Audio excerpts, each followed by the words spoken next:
Hi, I'm Chelsea Husum, your host of the Lip Service and Lashes podcast. I'm an entrepreneur, author, speaker, and mom of two.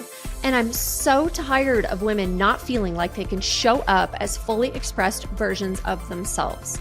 So here, we're all about that unapologetically, because honestly, we don't have time not to. Literally, because we're busy as F moms and entrepreneurs, but also figuratively, because we don't know how much time we have on this planet, and we want to make an impact now. But if we're doing this, we're making it real vibes only. So let's get inspired, laugh our asses off, quite possibly cry, and feel like you're sitting on the couch with your bestie and a glass of wine. I'm so happy you're here. Let's dive in. Hello, everyone, and welcome to another Lip Service and Lashes podcast. I'm your host, Chelsea Husum. I'm so glad you are here. Well, I can't believe the year of 2026 is just flying by like crazy. And I will be honest, I have had a lot of pretty big, intense, in a good way, things so far this year. And whenever you're listening to this, it's currently in April. And earlier in April, I flew to Iowa and did my first official national keynote. And so for Master Builders of Iowa, and going into this, I was kind of nervous knowing I was just excited about it, but also I just had this weird feeling that, all this prep I did, I would go there with these slides and kind of my notes. And I had this feeling that it might not work, which it did not. My notes did not work. For when you have the confidence monitor, they call that, when you're on stage speaking, right? You have a monitor in front of you. So you can see which slide you're on, things like that. And typically they can project one thing to that you can see, and then they'll just project your normal slides to behind you. Well, they just could project my normal slides. So I'm like, well, I'm just going to, I'm not winging it, but I'm like, okay, I was really hoping to have kind of more notes and things like that. Maybe just I'm like coddling myself and like trying to over prep, or you know what I mean? And I think really ultimately it was probably a good thing that I didn't have access to that, because I just went with it and it went well. So yeah, I was in the kind of the middle of nowhere. I flew into Cedar Rapids, stayed at this hotel, like truly kind of in the middle of nowhere by Iowa City. And it was a quick in and out. I flew in on a Wednesday. Thursday, I started at 8:30 a.m. I did an hour keynote. Then I did a 2-hour workshop that I had created brand new for this event. And then I ate lunch and I went back to the airport. So it was a quick in and out. But really, I'm proud of myself. Like I will always remember that as my first national paid keynote, right? So yay, check that off the list. Let's just keep moving and let's just do more, right? But overall, and this is just totally me. But I can see the stage. It's kind of, typically stages have like kind of a carpet on there and then they're taped down for the seams and things like that. I can see the seams sticking up of this carpet. I'm like, okay, I'm wearing heels. Like, please, God, don't let me freaking trip and break my ankle up here, or, or just fall or something and look like an idiot. So, I get up, it's my time. I trip once, kind of like I'm not falling down, but it's like tripping me a little bit. And then I'm like, oh my gosh, and then I trip another time and I just kind of like look out at the audience. I'm like, hey, are you okay if I just take my shoes off for this? Because I am going to break my ankle. And they're all like, yeah, do it. So I literally just put my heels to the side and I just give my keynote barefoot. I was like, whatever, this is me. I'm talking about vulnerability anyway and like just being authentic. So screw this floor that's trying to kick my ass and like trip me.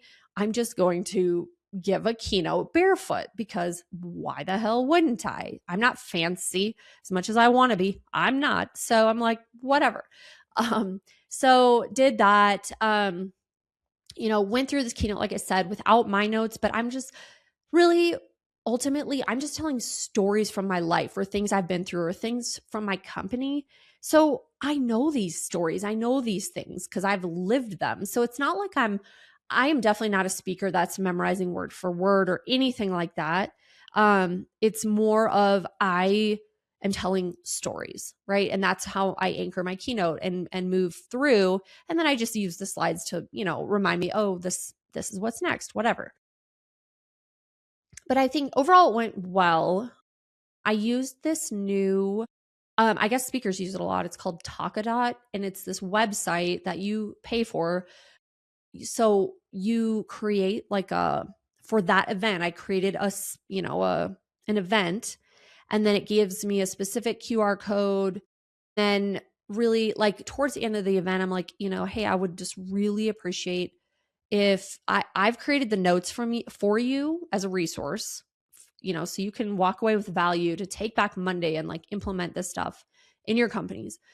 And I will send this to you. I would just love a little bit of feedback on how I can be a better speaker, and how you thought today went, and if you learned anything. I didn't say all that, but really, so then they scan this QR code, and it's more or less like, did you find this? It's a few like yes or no questions, like, did you find this engaging? Did you find it relevant, or inspiring, or whatever. And then it gives like a little box to, what are your thoughts, blah blah blah, and they can just kind of like open free write. And so I was like, God, please I hope that I actually did this correctly, because I'm not the best tech person, but I did. So then you go back, and the cool part about this is like you have all these graphics or testimonials immediately from the day while they're like literally sitting there watching you, and they're feeling inspired, and they're feeling like jazzed up about what you're teaching them, and what you're telling them. You have immediate testimonials, you have immediate data that you can use. Like there are 60 people, I think there were 80 in the room, 60 people filled this out. All 60 said they thoroughly they enjoyed the talk, and like 95% of people said they'd love to see me again speak. And then it gave all these little blurbs, these little testimonials, which is really valuable, because now I have that as like social proof moving forward. Like, hey, I just gave this keynote, this is what people thought. It's not just me being like, this is awesome, everybody hire me, right? So I think that will be, I've heard from other people that have been speaking longer than I have and are kind of more advanced in their career, that I've really heard that this is a very valuable website. So that was cool, and it worked. So now I have that stuff. And then the 2-hour workshop, like I said, I created this from scratch. Normally I'm not going to be doing workshops. But this one I was kind of approached to. I'm like, yes, I can do that. I used to be a teacher. I can, create stuff like this. But I had created the slides. I went through. It was fun. It was really engaging. It was a lot of like small discussions at their table. I loved whatever, and then I'd ask like, hey, what did we talk about? What did you guys find, helped, or what are issues you guys are running into? So we had some really good overall conversations as a group of people sharing out, and really it was talking about, this is a Build Her conference. I would say the audience was 92% women, and then there were definitely men in the room for sure. But I think, talking about a lot of things in construction of like, okay, maybe some women are quiet and get, just kind of bulldozed. Maybe like a lot of the women in the room were like, well, I was managing a team, and I was firm, and I was, leading in a pretty firm, dominant way. And I got pulled aside saying like, you need to tone it down a little bit. It was interesting, like hearing how if potentially a woman says and does pretty much the same thing as a man in the industry, the man would be like, oh, he's a strong leader, he's smart, he's driven, he puts his foot down, like he's like praised. But then a lot of these women are saying, well, I'm doing the same thing, but then I get pulled aside saying that I'm being bitchy, or like, I need to like tone it down a little bit, which is very interesting. And I was like, we talked like, we don't have the answer for this, but the more we can talk about it, it's not like we hate men by any means, but we do need to talk about these things that are actually happening. So it really was a fun day. And I met a lot of these really amazing women all over from Iowa that had traveled to be there. And yeah, I'm very grateful for the opportunity and just being able to share my story. The fact that people actually give a shit about what I'm saying and I'm not just rambling aimlessly, which if you listen to this regularly, I ramble aimlessly. So thank you. But I mean, it's like, I don't know. I guess I could have gone up for my very first keynote and bombed and got the feedback and been like, this sucked. She was horrible. Like, I didn't like this at all. I didn't find it relevant. Blah, blah, blah. And I guess I'm just like, okay, Chelsea, you did it. You did one and people liked it.